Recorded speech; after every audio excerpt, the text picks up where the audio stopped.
저는 60대 후반인 여자입니다. 남편은 역시 후반이고요.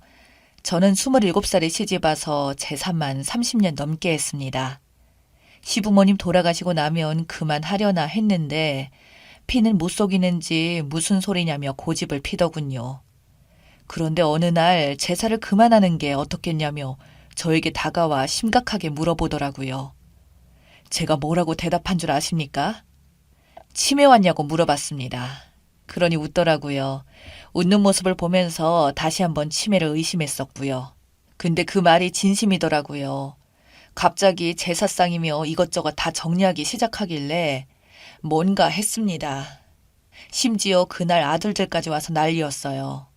큰아들은 주말이 오자마자 최근에 한 건강검진 결과부터 보자고 했고, 작은 아들은 저랑 비슷하게 치매를 의심하더라고요.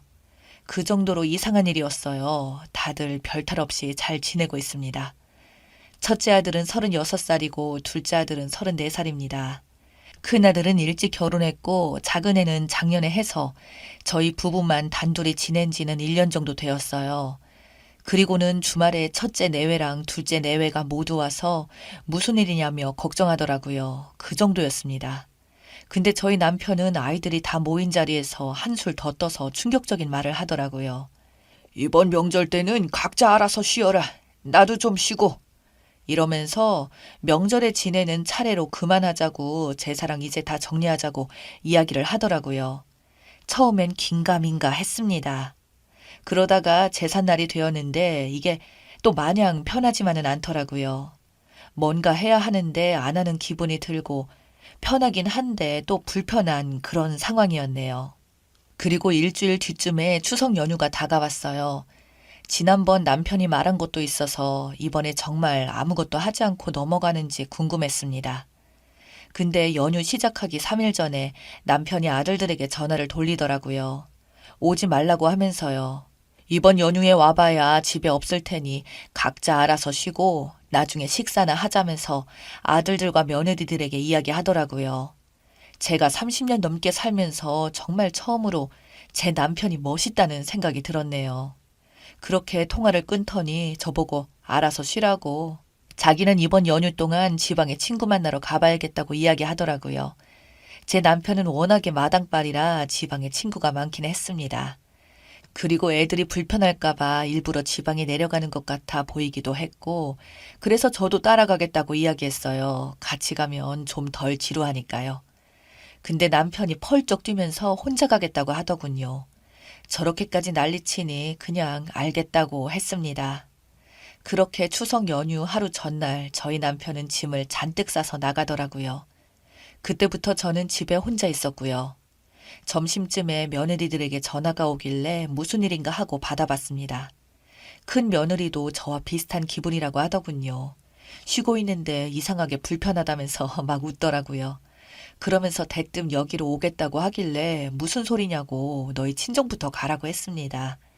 일주일 전부터 남편이 애들에게 다 전화해서 명절에 집에서 쉬라고 이야기했는데 어떻게 제가 며느리를 부르겠습니까? 남편과 너무 비교되고 모양도 빠지죠.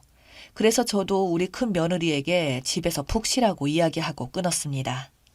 그런데 다음 날 아침 저희 큰 며느리가 왔더라고요. 큰 며느리 혼자 왔더라고요. 제가 찐빵을 좋아하는데 오는 길에 사왔다고 하면서 아침 대신 찐빵 먹자고 명절에 빵으로 때우는 건 처음이라고 너무 좋다고 웃으며 들어오더라고요. 애들은 어쩌고 혼자 왔냐고 물어보니 몰라요. 눈 뜨자마자 그냥 와버렸어요. 애 아빠가 알아서 잘 챙겨줄 거예요. 이러면서 혼자 주방에 가서 커피를 내리더라고요. 그래도 처음 경험해보는 효식이라 그런지 어째 하루 종일 마음이 쓰이고 그랬네요. 아침 식사로 큰 며느리가 사온 찐빵을 먹으면서 이런저런 이야기를 했어요.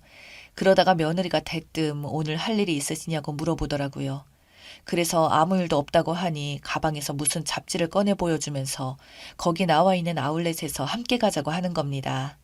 차례상 준비하라고 애아빠한테 받은 돈이 있는데 이번에 아울렛 가서 쇼핑하자고 하면서 어머니, 이 돈 명절 끝나기 전에 다 써버려야 돼요. 이러면서 함께 가자고 조르더라고요. 그렇게 여자 둘이서 찐빵 한 상자를 다 먹고 아울렛이라는 곳을 가게 되었어요. 며느리가 운전하고 저는 옆에서 이런저런 이야기를 했습니다. 명절 바로 전날이라 사람이 적을 줄 알았는데 엄청 많았습니다. 주차는 한참 걸렸지만 어차피 다른 할 일도 없어서 느긋하게 기다렸어요. 그렇게 도착해서 매장들도 둘러보고 사람들 구경도 하고 오랜만에 재밌더라고요. 그러다 배가 고파서 늦은 점심을 하려 했는데 아울렛 안에 엄청 큰 식당이 있더군요. 큰 며느리가 하나하나 알려줘서 저는 그냥 따라다니다가 자리를 잡고 앉아서 기다렸어요. 음식 주문을 하러 가겠다고 서둘러 가더라고요. 그래서 며느리 뒷모습을 보면서 기다리고 있었어요. 근데 갑자기 멈춰서서 가만히 서 있더라고요. 어딘가 한참을 쳐다보고 있길래 뭔가 하고 저도 봤어요. 어떤 나이 많은 남자의 뒷모습이었어요. 근데 저희 남편과 똑 닮은 모습이었습니다. 저는 뒤에서 보고 있어서 잘 안 보였지만 며느리는 앞쪽에서 더 자세히 보는 것 같았어요. 다른 문제가 있는가 싶어서 자리에서 일어나 쇼핑백을 들고 큰 며느리 쪽으로 다가갔어요. 그러면서 그 나이 많은 남자 쪽을 슬쩍 봤는데 그 남자 혼자 서 있던 게 아니더라고요. 그런데 바로 옆에 어떤 여자가 서 있었습니다. 활짝 웃고 있었고요. 나이 차가 커 보였어요. 둘이서 아주 다정하게 손을 잡고 서 있었습니다. 저희 큰며느리는 그 둘을 계속 보고 있었던 거고요. 이젠 저도 그 모습을 함께 보고 있었습니다. 그때 갑자기 큰며느리가 전화기를 들더니 어디론가 조급하게 전화를 거는 것 같았습니다. 그러면서 계속 그 남자 쪽을 보고 있었고요. 근데 그 남자가 얼마 있다가 전화를 받더군요. 그렇게 몇 마디 하고 통화를 끝내고 나자마자 저희 큰며느리가 제가 있던 방향으로 등을 쓱 돌렸는데 저랑 눈이 마주쳤습니다. 엄청 당황하고 있는 표정이었어요. 그 순간 저도 모르게 그 남자를 다시 쳐다봤고 굳이 저는 전화까지 할 필요가 없었네요. 30년 넘게 같이 지낸 저희 남편이 맞았거든요. 그때 너무 충격을 받아서 근처 의자에 앉았어요. 큰 며느리는 제 앞에서 아무 말도 없이 있다가 갑자기 표정이 싹 바뀌더니 이미 어디론가 가려고 하더군요. 그래서 제가 붙잡았습니다. 며느리가 나설 문제는 아니니까요. 그리고는 다시 찾아봤는데 어디로 갔는지 이미 가고 없더라고요. 그래서 일단 집으로 왔습니다. 집에 가는 차 안에서 아무 대화 없이 갔습니다. 머릿속엔 별 생각이 다 떠오르더라고요. 언제부터 만났는지, 이러려고 그 좋아하는 제사를 그만하자고 했는지 참 많은 생각이 났어요.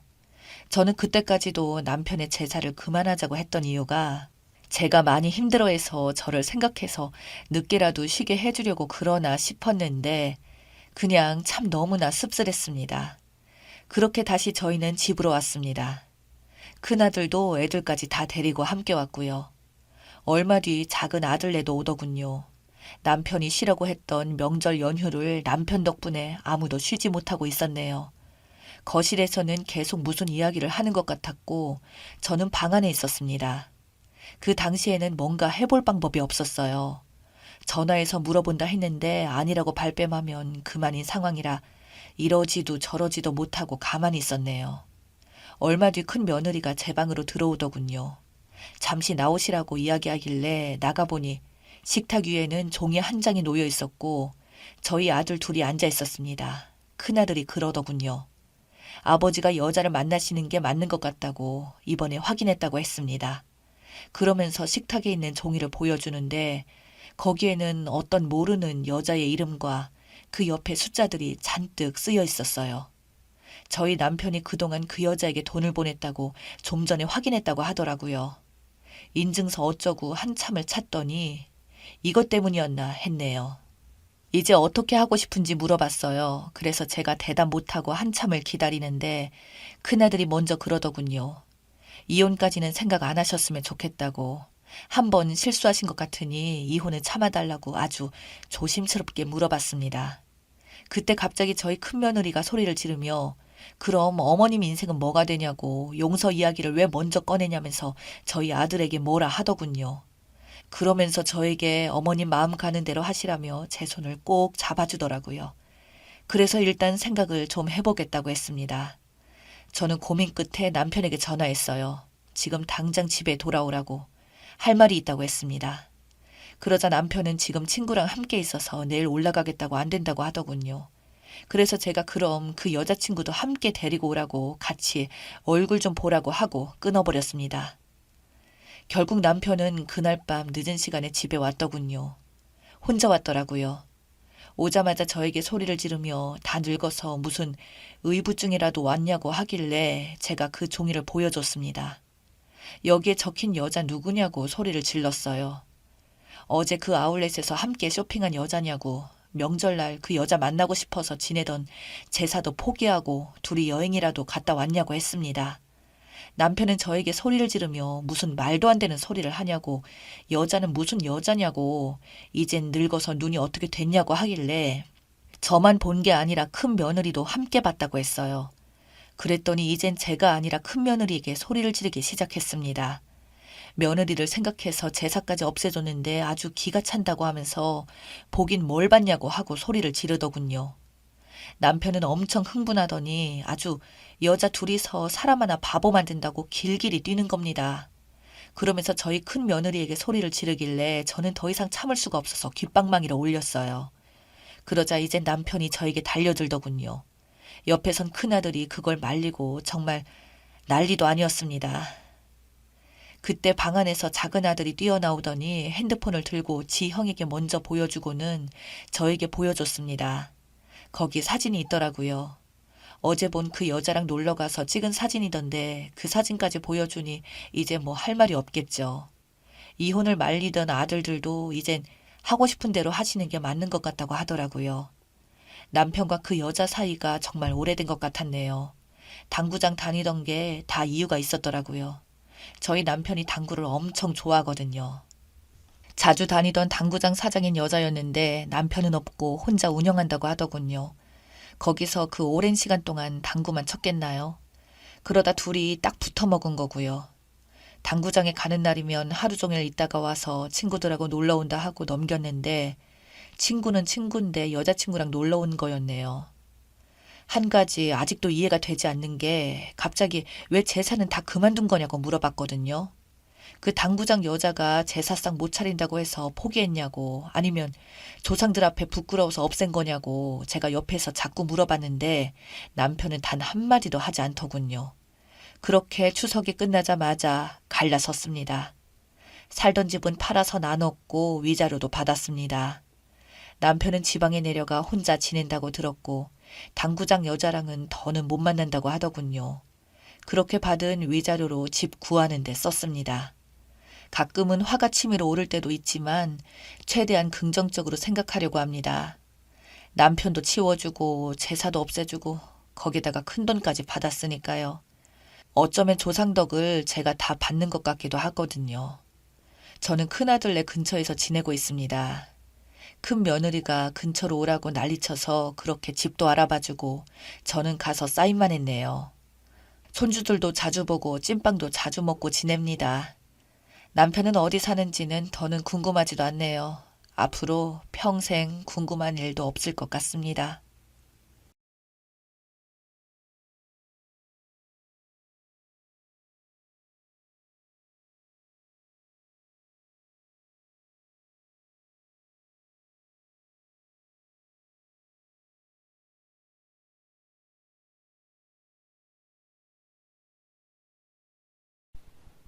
안녕하세요.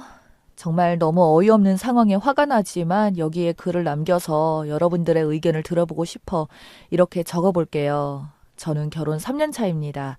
시부모님 두 분과 장남인 남편, 남동생 이렇게 있고요. 서방님은 결혼 5년 차입니다. 이제 29살이고 동서는 동갑이고요. 조금 일찍 결혼했죠. 서방님을 그냥 시동생이라 칭할게요. 저희는 맞벌이, 동선에는 외벌이고요. 결혼 전 상견례 후 시댁에 인사드릴 겸 방문했을 때 동서를 처음 보고 사람 참 곱다고 생각했습니다. 그냥 보고만 있어도 기분 좋아지게 만드는 그런 사람이었습니다. 조곤조곤 말하고 조용하고 웃는 상인데 순한 인상에 말하는 거 보면 듣기가 참 좋았습니다. 그렇게 그날 인사를 하고 저녁에 밖에서 남편과 시동생 부부와 함께 간단하게 술 한잔 했는데 동서가 술이 좀 들어가니 방긋방긋 웃으면서 형님 생겨서 아주 좋다더군요. 자기는 친정에도 자매가 없어서 더 좋다고 잘 지냈으면 좋겠다며 제 손을 꼭 잡더라고요. 바로 형님 하면서요. 저 역시 친근하게 다가오는 동서가 좋았고 어색한 시댁 식구에 적응하기 쉽게 먼저 다가와 주니 정말 고맙게 느껴졌습니다. 신혼여행 때도 동서 선물은 굉장히 신경 써서 고를 정도로 저에게 좋은 사람으로 각인되어 있는 동서였습니다. 결혼하고 나서부터 일주일에 한두 번씩 연락하면서 수다 떨고 주말에 부부끼리 만나서 술도 한 잔씩 하고요. 두 집 다 아직 아이가 없어서 더 편하게 만날 수 있어서 정말 편하고 좋았습니다. 동서랑 둘이 영화도 보고 쇼핑도 하고 드라이브도 다녀오고 서로 생일에 케이크 사주고 축하해주고 굉장히 사이가 좋았습니다. 쇼핑 코드, 먹는 취향도 다 비슷해서 만나면 재밌고 친구처럼 지냅니다. 남편과 시동생은 둘이 결혼한 것 같다고 이야기할 정도로요.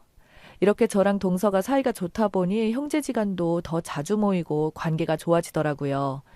처음 명절 때 아무래도 첫 명절이라 신경 쓰여서 명절 연휴 첫날 아침 일찍 시댁에 갔는데 저는 시댁과 2시간 거리입니다. 동선에는 10분 거리에 살고요. 도착했을 때 10시가 조금 넘었나 그랬는데 동서가 이미 있더라고요. 일찍 올 거면 말하지 그랬냐고 같이 내려왔으면 좋았을 텐데라고 반갑게 말을 했더니 말없이 그냥 웃더라고요. 그러면서 음식은 대충 다 되었고 국 정도만 남았길래 어머님이 해두셨냐고 물으니까 또 말이 없습니다. 그리고서 작년 추석 지나고 동서가 형님 혹시 시간 괜찮으시면 저랑 놀아달라고 해서 동서랑 속초 놀러 간 적이 있었는데 둘이 술 한잔 하다 보니 울며 묵혀두었던 이야기를 꺼내기 시작했습니다. 그 얘기는 정말 놀라웠어요. 가정 환경 이야기를 하게 되었는데 어릴 때 엄마 돌아가시고 아버지랑 오빠 남동생 책임지며 살았다고요. 초등학교 졸업하기 전부터 가족들 밥 해먹이며 살았대요. 그러다 지금 시동생을 대학교 졸업반에서 만나서 연애를 시작했는데 일하면서 경력이 쌓일 때쯤 덜컥 임신이 되었답니다. 부랴부랴 양가 허락받고 급하게 결혼을 했는데 동서는 사회초년생이었고 시동생은 대학생이고 모아둔 것도 없어서 다 지원받아서 했대요. 시댁에서 해주고 친정에서 결혼식 혼수 다 해주고 동서 예물이라고 금반지 하나를 했는데 친정아버지가 아무래도 동서가 엄마가 안 계시다 보니 그런 점이 흠되면 안 된다고 예단 다 챙기셨다고 하더라고요. 그런데 이렇게 시집와서 죽고 싶을 때가 한두 번이 아니었답니다. 스트레스가 심했던 건지 유산이 2번이나 되었다더군요. 그럴 때마다 시어머니한테 하찮은 몸뚱아리로 우리 아들 발목 잡았다고 대체 아기도 못 낳냐고 그렇게 욕을 먹었대요. 그래도 자기가 잘하면 알아주실 거라 생각했고 친엄마 자리 채워줄 사람 어머님밖에 없다 생각해서 며느리로서 도리를 다 했다고 합니다. 명절 연휴 시작도 되기 전에 미리 내려오라고 난리쳐서 회사에 양해를 구하다 생일이며 어버이날이며 매번 연휴를 써서 결국은 그만뒀다고요. 결혼하고 나서 명절에 친정 한 번도 못 가봤고 자기는 명절에 친정 가면 집안이 망하는 줄 알았답니다. 친정의 친자만 꺼내도 시어머니 노발대발 하면서 엄마 없이 커서 그랬다고 어디서 못 배워먹은 티 내느냐고 거품을 물어서요. 근데 큰형님은 친정에 보내주시는 걸 보고 화가 나는 걸 감당을 못하겠더라는 이야기를 하더라고요. 그걸 왜 참고 살았느냐고 화를 냈더니 우리 아빠 저 시집 오기 전날 밤새 우시고 빨갛게 충혈된 눈으로 식장 사진 찍으셨어요. 언니 제가 화를 내고 집을 나가면 갈 데라고는 친정밖에 없는데 우리 아빠 마음 아파하는 거 어떻게 봐요. 이러는데 정말 마음 아프고 슬프고 이 아이가 뭘 그리 잘못했나 싶고 남편이랑 시동생까지 다 미워지더라고요. 옆에서 이런 상황 모를 일 없을 텐데 손 하나 안 썼나 싶은 생각이 들어서요. 집에 돌아와서 남편에게 이런 거 알고 있었느냐 말했더니 알고 있었다고 하더군요. 근데 왜 어머니 안 말렸냐고 하니까 말렸답니다. 시동생이 화도 내고 싸우기도 많이 싸웠고 한 번은 명절에 동서는 집에 두고 혼자 내려갔더니 그 길로 어머님이 직접 동선에 가서 동서를 끌고 오더랍니다. 시동생이 동서에게 시댁하고 연 끊자고 보지 말고 살자 했는데 시어머님이 난리도 그런 난리가 없을 정도로 들들 볶아서 결국 2손 2발 다 들고 그나마 명절에 동서 도와서 해주고 쉬는 시간 만들어주는 게 전부랍니다. 듣다 보니 기도 안 차더군요. 제가 다 눈물이 나고 저 같으면 못 살았을 것 같아서요. 올해 설에 동서에게 나랑 같이 내려가자 했더니 어머님 난리 날 것이라며 안절부절 못하길래 괜찮으니 나랑 같이 가자고 했습니다. 연휴 2일 전부터 동서에게 빨리 내려오라고 난리라고 시동생이 연락 왔길래 제가 어머님께 전화를 드렸습니다. 동서랑 일이 좀 있어서 당장 못 가니까 연휴날 점심에 내려가겠다고요. 걔가 일이 있기는 뭐가 있느냐고 음식은 누가 하느냐고 소리 지르길래 그런 일 있다고 하고 끊어버렸습니다. 다음날 아침에 시동생이랑 남편 먼저 보내고 가는 길에 시장에서 산 명절 음식 쥐어줬습니다. 이거 나랑 동서 둘이서 다 했다고 어머님 갖다 주라고요. 그리고 동서랑 영화 보고 놀다가 저녁에 갔더니 어머님이 뭐 하다가 이제 왔냐고 동서한테 또 소리 지르시길래 내가 동서 도움 필요한 일이 있어서 도와달라고 했다. 이제 제가 맏며느리인데 동서가 하던 음식들 제가 해야 한다고.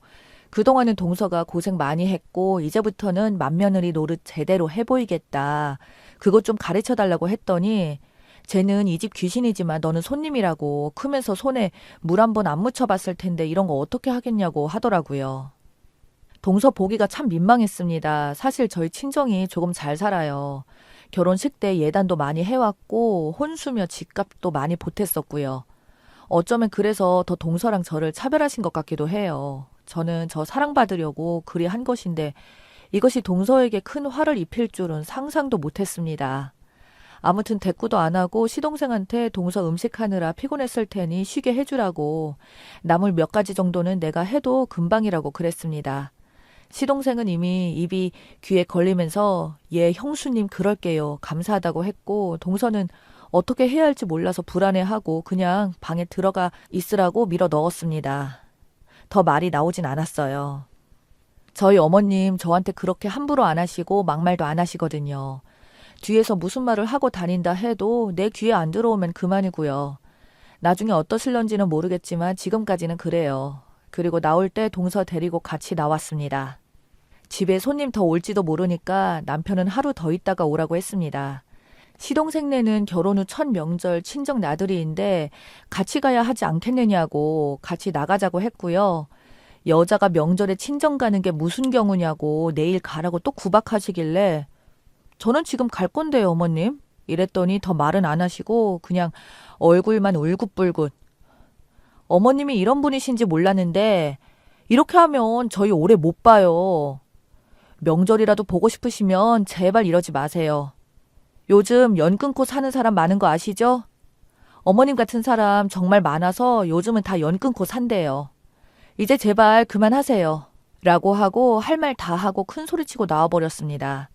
어머니가 너무 당황해서 할 말을 잃은 것 같더라고요. 집 나서는 길에 동서 많이 울었어요. 명절에 친정 가는 거 처음이라고 형님 정말 감사하다고요. 저도 눈물이 나더라고요. 동서에게 이야기했어요. 어머님 상견례 때까지 이런 분인지 몰랐는데 보통이 아니라고. 서방님이나 남편이 어떻게 해보지 못할 것 같았다고.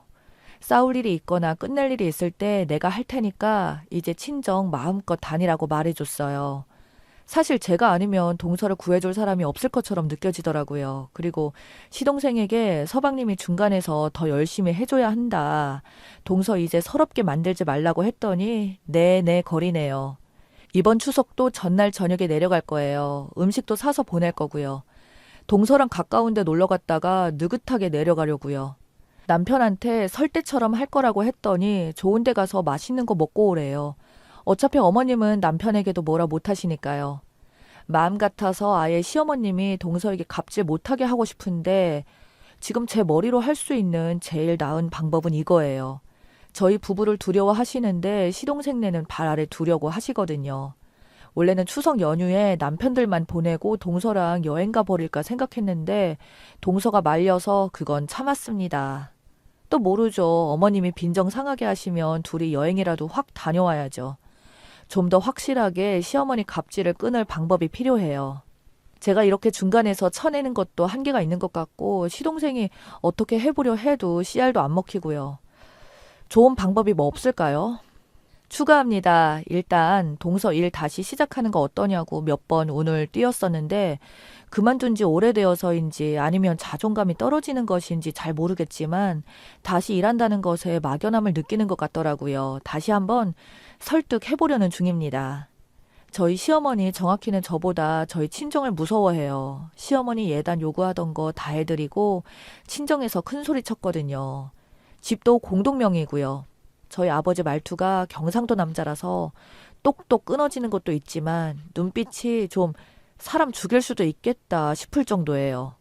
저도 시집 올 때부터 할 말 다 하는 며느리였고 아버지도 상견례 때부터 할 말 딱딱 다 하셔서 그런 것 같아요. 저에게는 동생도 하나 있어요. 올해 28살, 저랑 터울이 좀 있는 동생이죠. 저는 결혼 생각 없어서 천천히 시집 왔지만 동생은 했다가 돌아왔습니다. 시집살이 힘들어서 못 살겠다고 왔던 동생이에요. 어쩌면 동서 보면서 동생을 생각하고 있는지도 모르겠네요.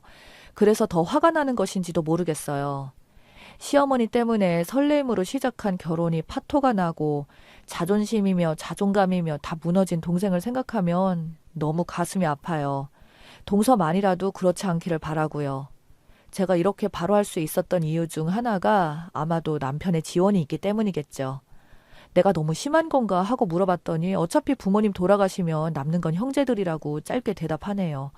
일단 명절에는 해방이 되어서 동서는 매번 친정에 가는 것이 당연시되었고 그 과정에서 시어머님의 보복이 좀 있었습니다.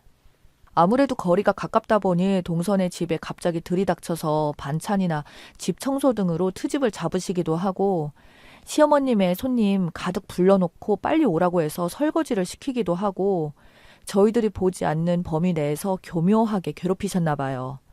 동서 성격상 구구절절 이야기하는 것도 아니고 몇 번을 물어서 알아낸 상황이고요. 어머님의 횡포가 점점 심해져서 결국에는 저희 집 근처로 이사를 했습니다. 시동생 직장이 저희 집에서 더 가까워요. 그래서 명분도 있고 이제는 시어머니랑 동서랑 거리가 있다 보니 다 같이 모일 때 빼고는 크게 스트레스 받을 일이 없다고 하네요. 동서한테 제가 교육을 단단히 시켜서 전화도 잘 안 받고요.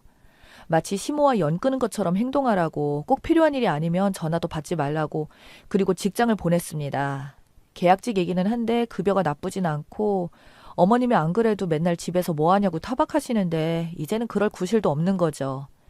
요즘은 어머님이 포기하셨는지 전화도 안 하고 멀어서 찾아오지도 않는다며 너무 행복해 하더라고요. 동서 본인도 스스로 단단하게 변해야겠다고 마음먹은 것 같더라고요. 이 글을 읽으신 모든 분들 가정에 행복이 가득하시길 바랄게요.